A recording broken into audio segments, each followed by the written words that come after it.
versus them. While we pay to keep our politicians fighting, how do we, the people, rise up and solve the great challenges of our time? We do it by embracing freedom and liberty. There may be no such thing as a free lunch, but this hour is as close as it gets. Welcome to A Free Solution. All right, welcome to A Free Solution. I'm Kevin Wilson, your host for today. Thank you so much for joining us. We are live here on WYSL until 2 p.m. Give us a call if you want to participate in the show, 585-346-3000. That's 585-346-3000. Or leave your comments online, too. We already got one comment from Shelly. Good afternoon, Shelly, to you as well. We're live on the Free Solution Facebook page, Free Solution YouTube channel, the Kevin Wilson pages, and Twitter as well. So wherever you prefer to listen, you got options out there, either online or on WYSL. And so today we're gonna talk about some political violence. There's been a number of incidents that have happened recently. We'll talk about that. We'll talk about some kind of general rise in violence because we're seeing new numbers come out comparing the rise in urban crime to the rise in rural crime as well. And first, though, I want to talk about some kind of news that came out today. There's in response to some of the violence that we've seen, both the Buffalo shooting and the shooting in Texas. The Senate has now is moving towards coming together on a deal to pass some sort of gun control legislation, right? It's relatively moderate by the standards I was worried about, but there's still some concerning stuff in here. So I want to go over like a few of those points on that. And of course, we'll have to see what the details of the bill are, but it's 10 Republicans and 10 Democrats announcing that they are going to get together to try to pass this bill. All the Democrats will probably vote for it, but that those 10 Republicans means that there's enough to break that filibuster to actually move the bill through the Senate. So it's likely, assuming one of those 10 Republicans don't defect, that this is going to happen. And real quick, those 10 senators are John Cornyn, Tom Tillis, Roy Blunt, Missouri, Rob Portman from Ohio, Richard Burr from North Carolina, Mitt Romney from Utah, Bill Cassidy from Louisiana, Susan Collins from Maine, Lindsey Graham from South Carolina, and Pat Toomey from Pennsylvania. So those are senators the 10 Republican senators who decided that they're going to support some sort of gun control. And so let's go over what it actually does, and we'll kind of pick that apart. And then, like I said, we're going to talk about violence generally. Again, this is how the state responds to violence, by restricting our access to firearms in some ways. But we can debate whether or not it makes sense to restrict those access. Would love to hear from you. 585-346-3000. It's 585-346-3000. You support this? Don't support this? Have you read it yet? Have you heard about it? Any of that stuff, give us a call, 585-346-3000. So there's no actual law written. Like it's just kind of like a set of principles that they're laying out, right? So one of them is they're going to support red flag laws, right? It doesn't actually create a red flag law on the national level. It just creates some financial incentives for states to implement their own red flag law systems, right? Like, again, don't know what the details of that are. So like a state like New York already has, red flag laws, extreme risk protection order stuff. We talked about the pros and cons of those on several different shows. And again, my big concern about those is that whether or not they're written in a way that can be used to make victims more vulnerable. Like everyone always talks about, like, oh, we need to use these red flag laws to not only prevent, mass shooters, but also to get guns out of the hands of, potential domestic abusers. But this can be flipped. This could be, hey, you have someone with a restraining order who is trying to get away from an abuser, and they want to have a firearm to protect themselves.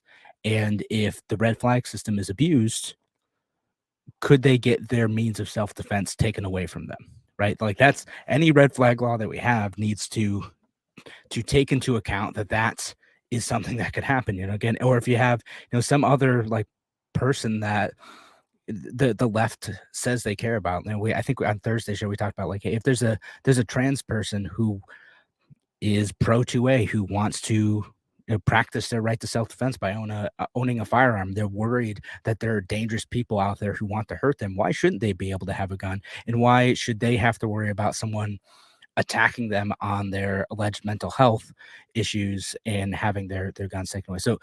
So understanding what actual accusations of mental disturbance and whether or not it discourages folks from going to seek mental health support if they own a firearm. They're worried about taking about the state taking their guns away. That's an important part of this bill, and something that if they're going to move forward with, I hope they at least discuss. I mean, not that we always get that nuance from Democrats or Republicans for that matter, but there are consequences to passing bills like this. And yeah, well, let me get to this comment from Shelley. It says, at what point can we remove representatives who violate the oath to uphold the Constitution? Did anyone build safeguards against oath violations? The elections are supposed to be that, Shelley. That's not a very satisfying answer. I know that some places do have recalls. A lot of places don't, but the elections every 2 to 6 years are what supposed to happen, right? And one other comment from a Facebook user says it's a safe vote for Democrats, meaning it's a ploy to get votes because they care about the children. Dems know it will fail. They use their time in office to run for next election. Votes. Dem know it will fail. It's all a safe vote. Well, see, I'm curious about this because what might happen, right, is that some Democrats, they did this with abortion, which is fascinating. Some Democrats might say, this bill doesn't go far enough. I can't vote for it unless we also include a full ban on semi-automatic weapons, or, like whatever condition that is not going to pass, like, happens.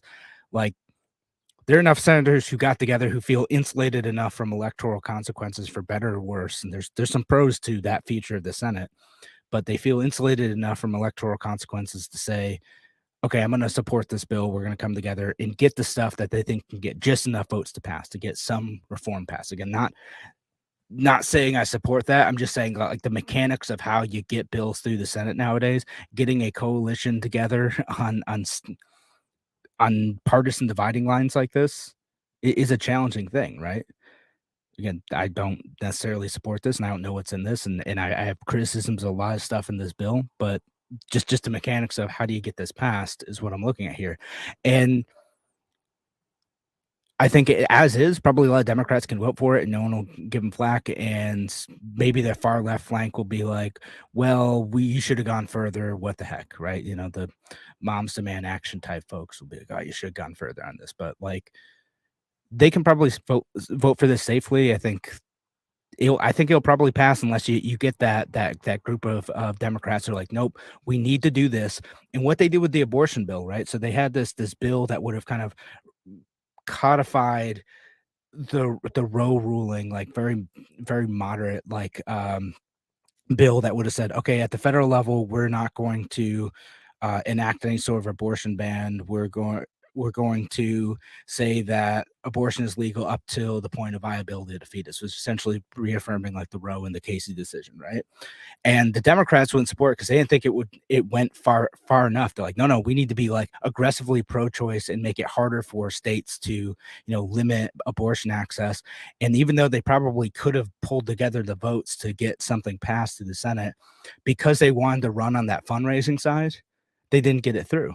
Again, this isn't for or against that particular legislation. It's just that there's it seemed to be a coalition coming together around that too, to say, okay, we're going to codify essentially what the Roe and the Casey decisions say in the federal law. Even if that decision does get overturned. And they didn't do it because the Democrats want to, I think, cynically preserve it as a fundraising issue. And the same thing might happen with this gun legislation too. Again, it's fascinating to watch how the Democrats will do the same thing that the Republicans do sometimes, and preserve an issue in order to keep effective fundraising tactics in place rather than make actual progress on it and lose their ability to use that as a talking point, or get face consequences in the next election. Right, there's a bunch of Democrats who may vote for a gun bill that may see the rise of either pro 2A Democrats or a Republican in their race that could actually take them out. But so going over some of the other stuff too, there's a bunch of money for mental health. So again, we'll see what that means. There is some federal law that's going to be put in there for straw purchasing, which is already illegal in almost every state. So I'm not really sure what that's going to accomplish beyond just adding a federal law to what is already illegal in many states. We'll see. And then the interesting one is they did not, this bill would not ban people 18, 19, and 20 years old from purchasing guns, purchasing rifles, because it's already illegal to buy a handgun under 21 by federal law. But it wouldn't make that illegal for them to buy a rifle. It would institute a waiting period and an enhanced background check, whatever the heck that means. Now, again, the devil's in the details on that one too, because if the enhanced background check is they're going to go through every single post you've ever made on social media and criticize that for whether or not that particular evaluator thinks you're stable enough to own a firearm, that could get dangerous very quickly. It's a serious way of violating kind of privacy and conscience and free speech, if that's what it ends up looking like. I don't know that if that's, I'm speculating because I don't know what the details of the bill are yet, but that's the one that kind of concerns me. It ended up being more moderate than I expected by not banning it outright, but could then create a bureaucracy that's right for applying those, whatever the enhanced background check is, to the rest of us. Again, that's why it seems moderate, but if they create the infrastructure to be able to make a determination whether or not you can own a firearm based on the political content of your social media accounts, that's a problem. All right, thanks again for joining us here on A Free Solution. Give us a call, 585-346-3000. That's 585-346-3000. We're going to be back here on A Free Solution in just a few minutes.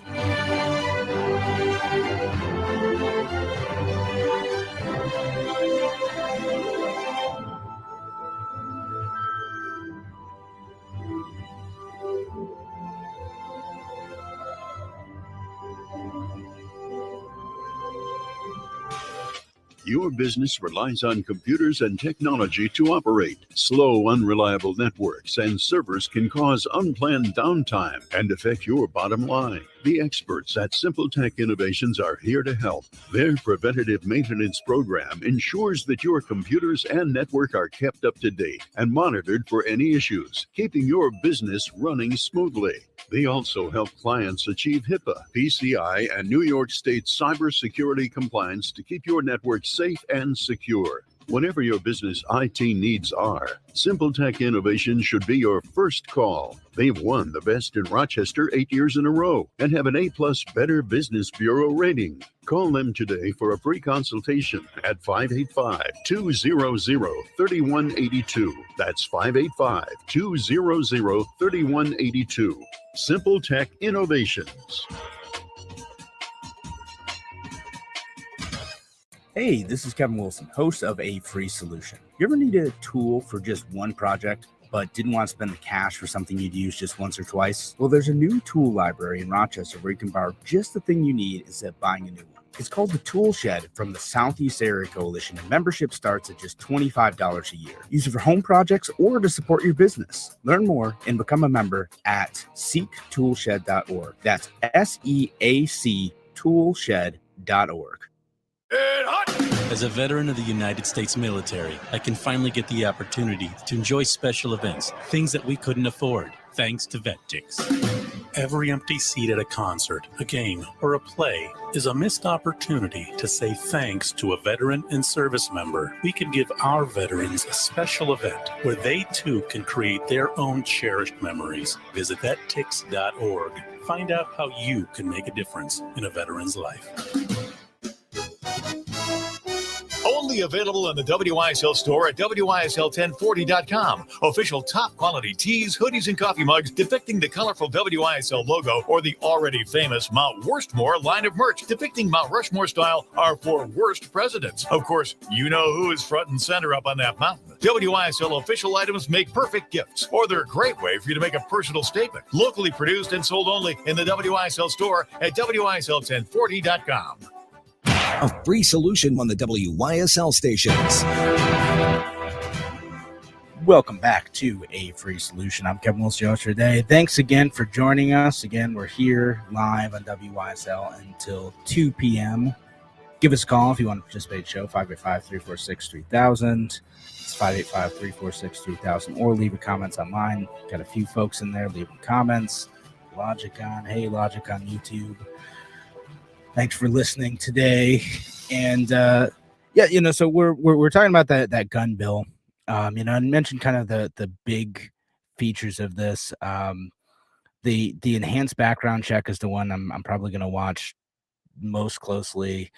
The other stuff, again, funding the red flag laws, like you can see like how it works or doesn't work in New York. We'll see how the other states evaluate that and whether or not the carrot is good enough to encourage states to do, what they want. Again, I don't know if there's going to be a threat of losing other funding with this or something too, because that's what happens a lot of times. Again, when states become and local governments become dependent on federal funding, suddenly when the rules change, the feds don't have to say, well, comply with this law or else. They say, comply with this law or we will take away your funding that we know you need. And that's the dangerous part of how federal spending ends up working, is regardless of who's in power, whether you like the Dems in power or you like the Republicans in power, you can get a point where a Congress can pass a bill to say, and with not total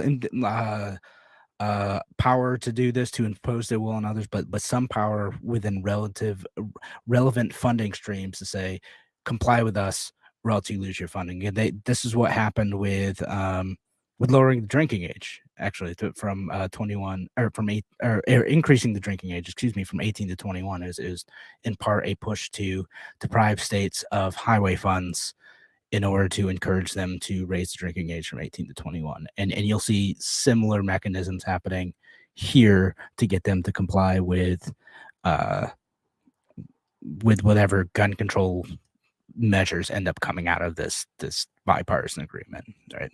Again, the one I'm going to watch though, is that like the straw purchase one against all rights over legal. There's also some stuff on clarifying laws to about who needs to be registered as a gun dealer. That's going to be an interesting one too. That might impact some like more private sellers, but a lot of states already have a lot of rules around that, so we'll see what happens here. But the enhanced background check is the one that I'm going to watch more closely, because again, the expansion of power doesn't always happen in like this immediate sense. It might sound reasonable here, like, okay, well, we're trying to solve this immediate problem of these two 18-year-olds getting weapons, and we're not going to ban it outright because we don't think that's politically possible, but we're going to create an infrastructure in order to do enhanced background checks, which may include maybe, social media, criminal records, which again may or may not be relevant, and in mental health detentions, right? Like, again, may or may not be relevant. Again, so someone who had a serious challenge with depression in their teens might be perfectly fine to own a firearm without risk to themselves and others at 19 years old. And there shouldn't be a stigma attached to that. Again, if you got treatment, you're managing it well, either through therapy or medication, then great. That shouldn't restrict your rights. And that's what I worry about with this kind of bill for the background checks and for red flag laws too. All right. So I want to cover that because I know it's something we've been talking about for a while now. It's something that the listeners of the station are interested in. But I want to kind of broaden this out to discuss violence generally. Again, this bill is in response to two specific violent acts, although there's of course a a history of mass shootings and violence in the United States. We've also seen, and talked about on the show, the rising violence in certain places, including the city where I live in Rochester, which has had far too many murders this year. I think there was a couple more over the weekend too. Like it's been bad. And usually I'm on the side of, hey, things aren't as bad as they have been in the past, and the people like yelling about like violent crime going up. But usually I think that I don't trust the agenda with that. It just becomes a pretext for opposing reasonable reforms in the criminal justice system. So that being said, there's an article out in the Wall Street Journal that talks about how violence isn't just going up in urban communities, it's also going up in rural communities.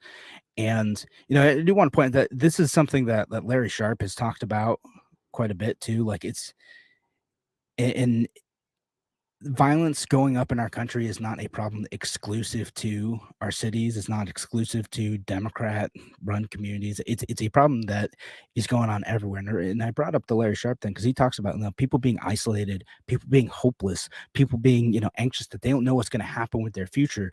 In the last couple of years with the COVID shutdowns, with stuff coming in from government and all the issues that have come in from the lockdowns and the anxiety around a very real pandemic that's been here, that may have contributed to a rise of violence. Ever a 25% increase in violence in 2020 in rural communities. Huge. Again, we're getting the data way later. Like the cities tend to report this stuff a little bit quicker, so we see those trends faster in cities. That's why we saw it. But 25% rise in crime in rural communities compared to a 30% rise in crime in urban areas. So still both places still very, very high. And I'll see if I can share the link to that article to the Wall Street Journal. It might be paywalled for many of you. And I'll share that on my free solution page and the Kevin Wilson page if you want to read the link to that. But the point is we're seeing this stuff everywhere. We're seeing tensions rise. We're seeing people more likely to lash out in aggressive ways against each other and finding causes that they can attach themselves to and applying violence to those causes. And so, because it's not just the interpersonal violence that happens. Again, most of the rise in violence I'm talking about is interpersonal violence. It's dispute between neighbors. It's family members killing each other. It's that type of stuff, right? Most of the time, it's people who are living in close proximity to each other. But this can spread outwards. This can infect entire areas. Again, the article talks about these communities that may have seen like 2 murders over the last decade, and suddenly they're getting 15, 16, 20 murders in a town of a couple thousand people. It's shocking if you're living in one of those communities. Again, I haven't looked at any New York State specific statistics or anything like that. And again, it's not just blue states, it's red states, rural communities, blue states, urban communities, all over, everywhere in between. And that sort of trend on a national level makes you wonder, like, well, what the heck happened? Again, obviously COVID happened, lockdowns happened. What culturally has happened to affect the entire country in this way, to make all of us, or at least some of us, get so isolated, so alienated? And that's what part of the theory of it is, are people not being able to interact with each other in a normal way anymore, not being able to go to the places where they found community and could connect with their neighbors, from church to even having casual conversations in the grocery store. All that stuff suddenly caught off. And Tim O'Connor commented on Facebook, "Have you blamed the government response to COVID yet? If not, may I?" Yeah, no, yeah, you may, Tim. And I do want to, I think that is part of it, right? That is part of it, is the government response to COVID is getting people isolated, alienated from the communities, making them fear for their future, and taking that hope away from them can put people in a dark place. And we're going to talk about how that is getting expanded into political violence too. I don't. All right. Thanks again for joining us here on A Free Solution. I think we're heading to break now. We're going to be back in just a few minutes, but give us a call, 585-346-3000. That's 585-346-3000. Be back here on A Free Solution in just a few minutes.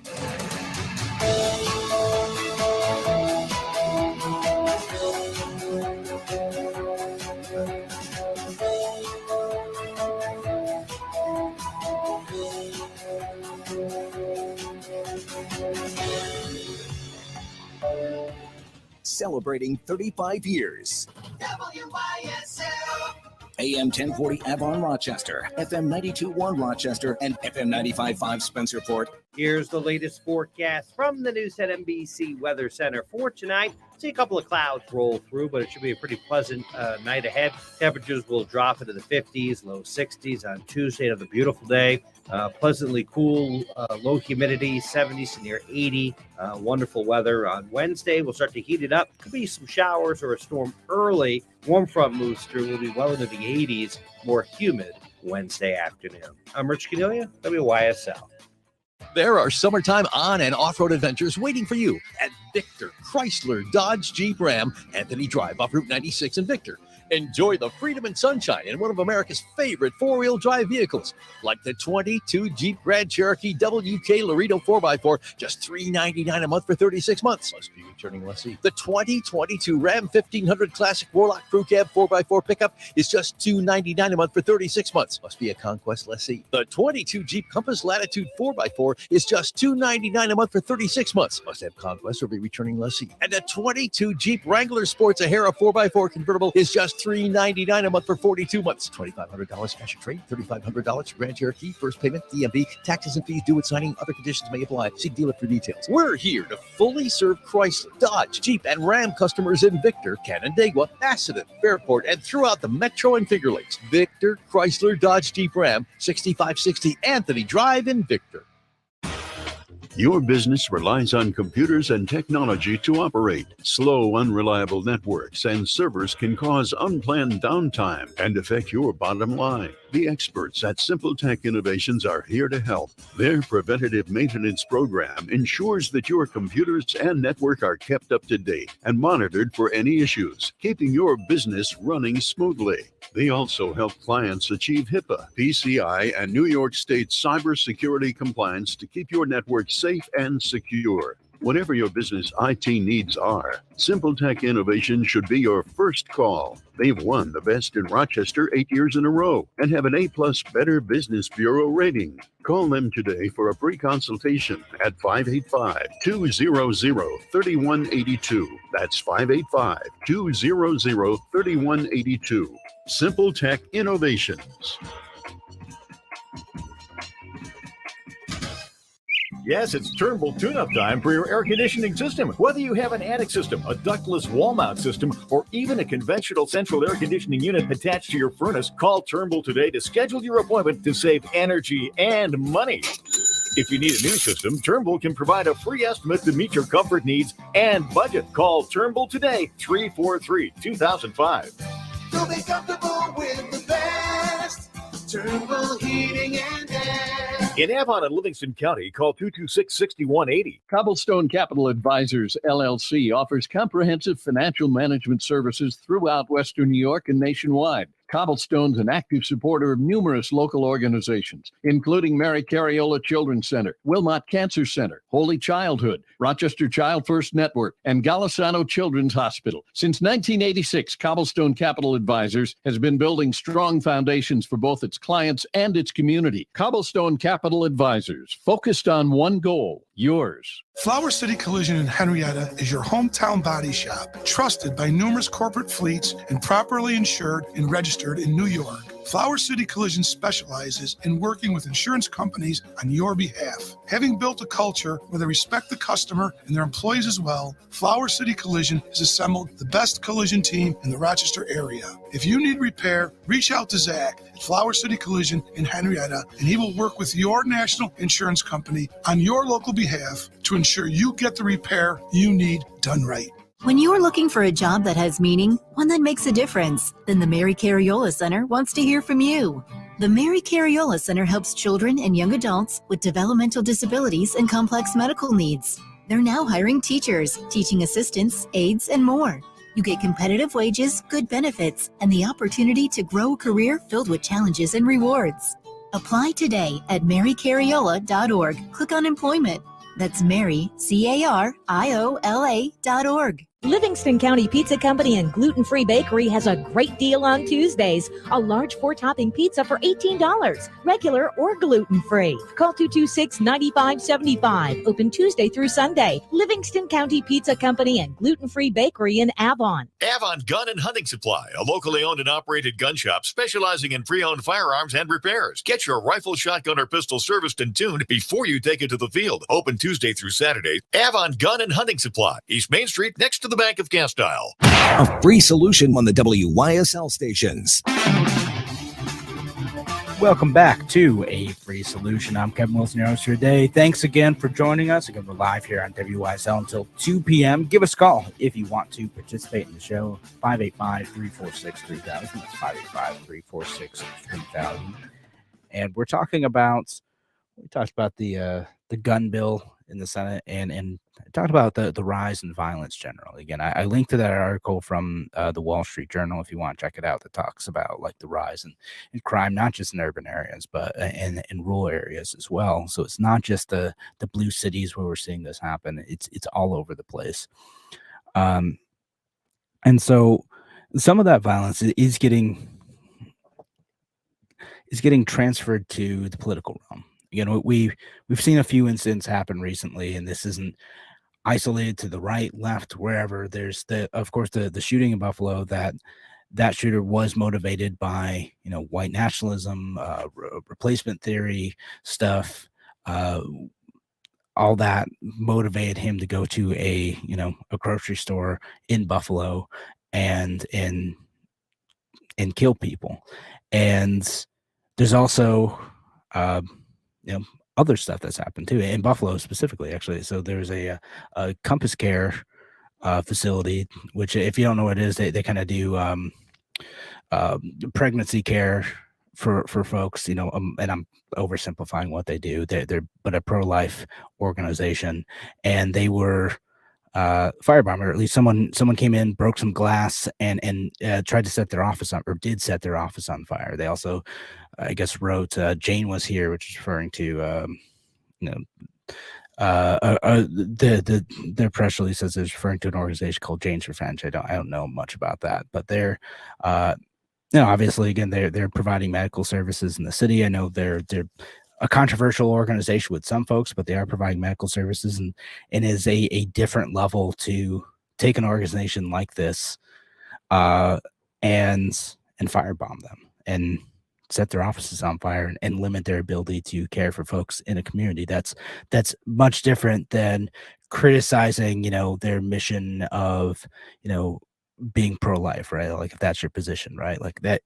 there's a whole other escalation to take steps to try to destroy this office and potentially hurt people in the process too. Again, that's we're seeing a few things with that. We also saw someone threaten Justice Kavanaugh, which is, I don't like playing this game most of the time where like, oh, well, no one's talking about it, but it is a little bit weird that it didn't really get much mainstream media coverage that someone threatened a Supreme Court justice, and with explicit political motivations in mind. I guess it may have been related to the possible Roe decision coming out, which may come out. I think there's a new set of cases coming out tomorrow, so we'll see if that's going to happen. But yeah, no, someone threatening a Supreme Court justice, and then we also, so again, on the going back to the other side again, we saw folks in Idaho over the weekend. There was 31 people, 31 men, I think mostly men, who were planning on disrupting a pride parade in a small town in Idaho. They were all gonna like jump out of a U-Haul truck with like shields and clubs or whatever, and try to disrupt the parade and intimidate the residents, whatever. They ended up getting charged with conspiracy, the riot. So they have shields, shin guards, riot gear. So I don't know exactly what their plan was, but it seems like they're trying to cause a disturbance there again. Tim O'Connor says, yeah, but they're feds. I've seen that a lot. A bunch of people saying that, they're feds. Maybe. We'll see. I am 100% looking at.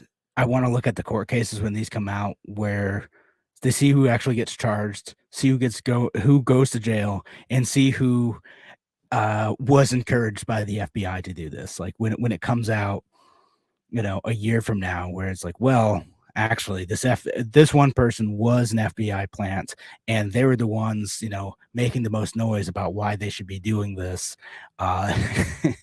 It happens way too often. I don't like they're. I know Tim's, and I've heard other people say that Tim's saying that they're not a real group, but there are really people out there like that who want to go and hurt people who are having pride parades, hurt people just for the very fact of being gay. It's not just a personal thing. It's they want to go after, people who are, my friends and neighbors and hurt them, which is again why I'm pro 2A for those folks too, because there are really bad guys out there.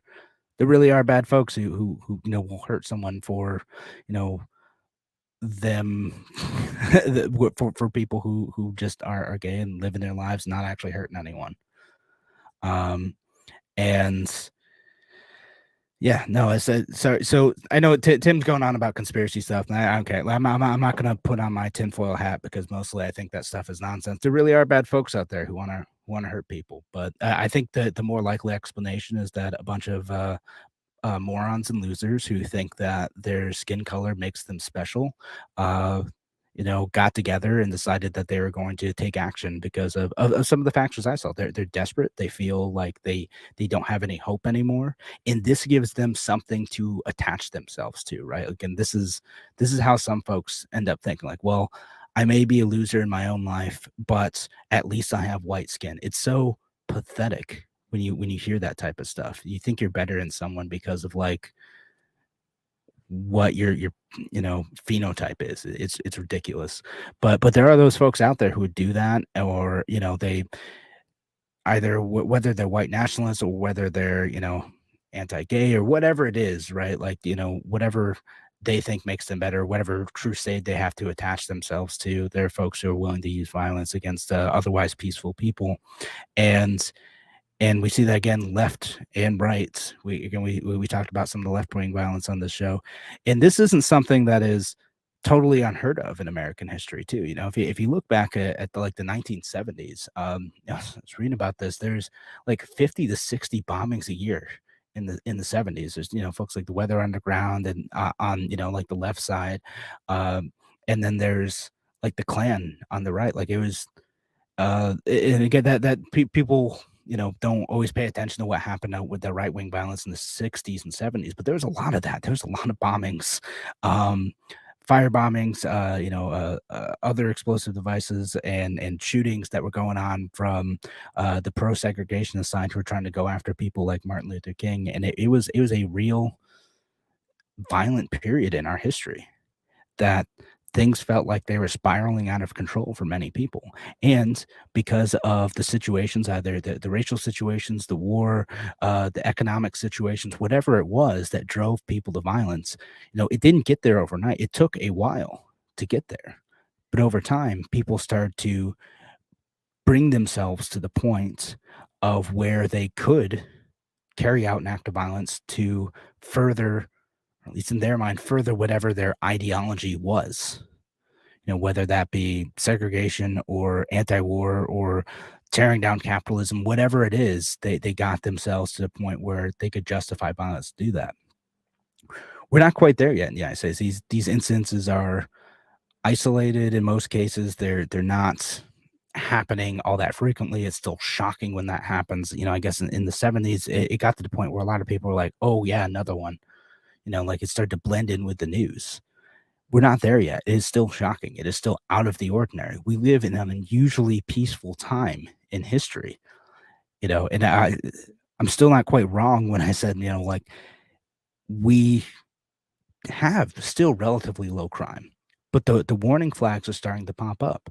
The signs of problems are happening all over. And again, it's not a thing isolated to a specific community. It is happening all over the place where we see violence rising.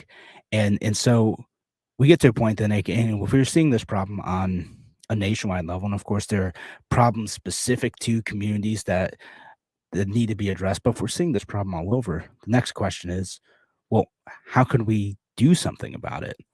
Is there anything that we can do to stop our country before we get to a point of violence being far more widespread? I don't want to take for granted the relatively peaceful and prosperous time that we have, but as we see inflation going up, we see the stock market going nuts today, we might end up with a stagflation situation. Who knows? We might see more of this, more of these situations happening. So, but it's not too late. We're not totally there yet. We can build those connections, build those communities, figure out what to do next. Thanks again for joining us here on A Free Solution. All right, we're going to be back here in a few minutes. Give us a call if you want to participate in the show, 585-346-3000. That's 585-346-3000. Be back in just a few.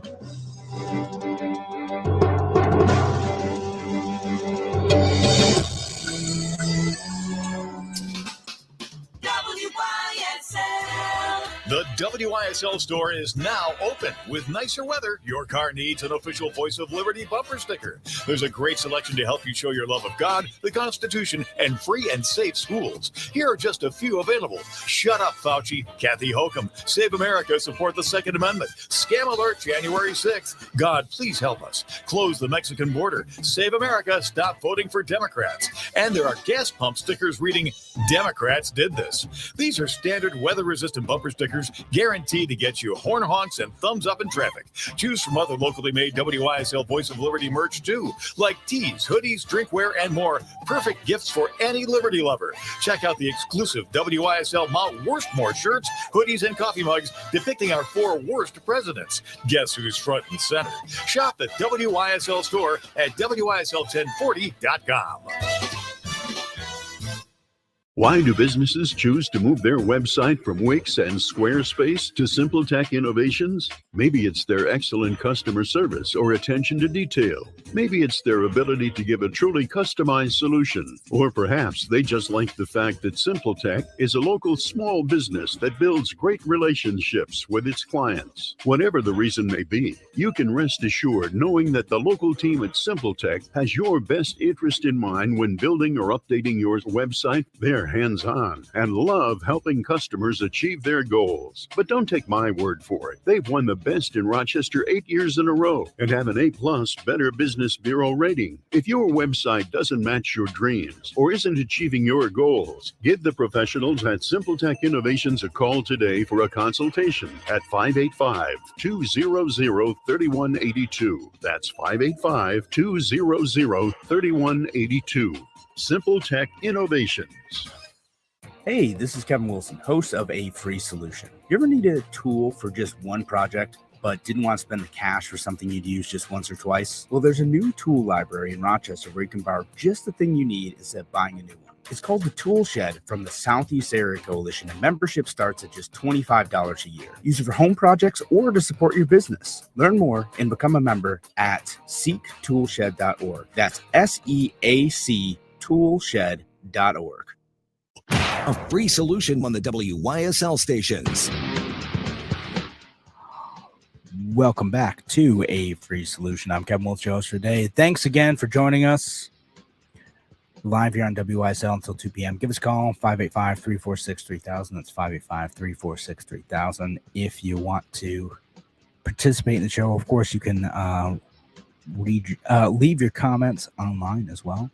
Tim on Facebook says, if they are real, the people who did the thing in Idaho, registered, they were inspired by the government response to COVID. Authoritarianism is on the line. Again, I think it's more like that, Tim. I think it's more like COVID response, among other things, has driven people to extreme positions, who can then, from those extreme positions, justify violence. Authoritarianism is on the rise. It goes on to say, and yeah, that's part of it too, right? It ends up kind of building on each other, right? The state having a monopoly on violence will then use greater violence against people who are, who are lashing out. Again, and I almost ignored this part too, like the riots we saw in response to the Black Lives Matter protests. There's again people who are locked down, people who are desperate, people who felt like they were owed something, whatever it is, right? And we saw that, in my own neighborhood. I saw some people, like someone looted the liquor store, right? Or, burning down a police station. Political violence has been with us for a couple of years, and we're continuing to see more and more of that. And again, my worry is, Tim also mentions I paid $7 for a gallon of milk. Yeah, I believe it. Like shopping yesterday at Costco, even I'm like, man, stuff's getting expensive. It's getting real expensive. 8.6% year over year, and it might even be higher than that. That's the official rate. Like, who knows? Like, what it actually is. The actual inflation rate, the actual higher amount that we're paying overall for goods and services might be over 10% by now. I don't know. But that hit to our pocketbooks, that having to spend, unless you got a big raise, having to spend a lot more to get the same amount of goods is going to make people desperate. It's going to make people angry. When that happens, people turn to extreme ideologies, or they lash out at the people closest to them. And so let me get to one more comment from Gene on Facebook. Says, I, in my humble opinion, it'd be helpful. Think it'd be helpful to know the causes of violence, then address those issues instead of just making stricter laws. Yeah, I mean that's the hope, right? Like you're hoping we're not just making broad, sweeping changes that crack down on generalized violence, whatever that is. You're going after problems in specific communities if possible, right? Like there may be problems unique to neighborhoods in Rochester that can be gone after and mitigated slightly with intervention, right? Like that's the hope, right? Like intervention, meaning both community volunteers going in and trying to make peace, and then police officers dealing with folks who can't be dealt with in a peaceful way, unfortunately. So it's going to have to be both that. Again, what's concerning to me is, again, it's not just, it makes it a bit tougher when it's not just a city of Rochester problem. It's not just a city of New York problem. It's not just an Oswego problem. It's an everywhere problem all across the country. And again, some communities are going to be worse than others and have specific conditions that need to be addressed, that might be making people more likely to lash out in a particular way. But again, we're seeing it across the country, and we may see it more with the rise of inflation. That's part of it. And again, addressing inflation is going to have to be one of those things. And it's wild to me that the Biden administration is going on pretending like everything is great, everything's good, best economy ever, guys. What are you talking about? The rest of us living in the real world are like looking at our gas prices, our grocery bills, and everything else going up. I'm like, holy cow, this is getting scary. Again, when people have fear, that's when they turn to authoritarianism. You'd think, like, you'd hope that people would recognize that, like, hey, here's how the government caused all these problems. Maybe we should just get the government out of the way. No, that's not what ends up happening a lot of times. When people get scared, what they end up doing is saying, oh, please, some strong man, come and save us, and do something to fix things quick. And then, yeah, suddenly we turn to a stronger executive government who's able to take quick, decisive action to fix things, which often doesn't work. And then they use as a pretext for building more power for themselves. Read The Road to Serfdom. It's Hayek describes this process.